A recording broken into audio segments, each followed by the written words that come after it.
কিছু কিছু গল্পের শেষটা যে এতটা কষ্টের, এই গল্পটা না শুনলে কখনোই বুঝবে না। তো পুরো গল্পটি শুনুন।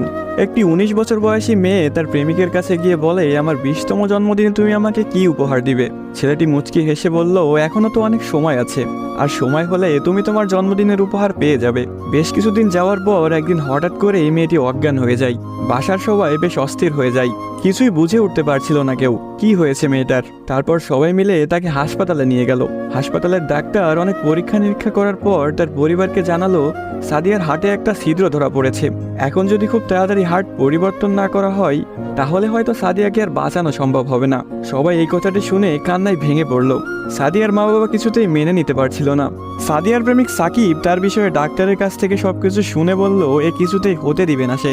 তারপর সাকিব মেয়েটির রুমে গেল, দেখলো তার ভালোবাসার মানুষটি বিছানায় শুয়ে আছে। সাকিবের কাছে যেতে এই মেয়েটি বলল, সাকিব, আমি মনে হয় আর বাঁচবো না। সাদিয়ার চোখের পানি মুছে দিয়ে সাকিব বলল, কে বলেছে তুমি বাঁচবে না? তুমি খুব শীঘ্রই ভালো হয়ে যাবে। মেয়েটি বলল, তুমি কি করে জানলে? ডাক্তার তো বলেছে আমার হার্টে একটা ছিদ্র ধরা পড়েছে, আর আমাকে বাঁচানো সম্ভব না।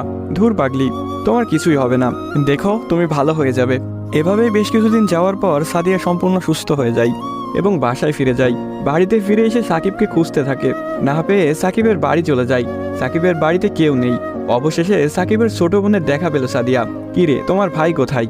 সাকিবের বোন কোনো কথা না বলে হাতের ইশারা করে সাকিবের রুমটা দেখিয়ে বলে উঠল, টেবিলের উপরে আপনার জন্য একটা চিরকুট রাখা আছে।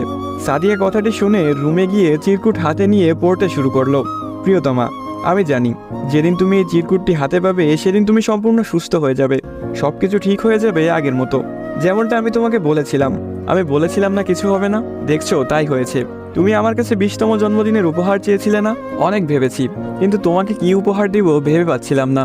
তোমার অসুস্থতার কথা যখন ডাক্তারের কাছ থেকে শুনলাম, যখন বললো একটা হার্ট খুঁজতেছিল, তখন মনে হলো তোমার জন্য এর চাইতে ভালো কোনো উপহার হয় না। আমার হার্টটাই ছিল তোমার জন্য শ্রেষ্ঠ উপহার, যা আমি তোমাকে দিয়ে গেলাম। মন খারাপ করো না, আমি আকাশের ওই উপর থেকে তোমাকে সবসময় দেখব।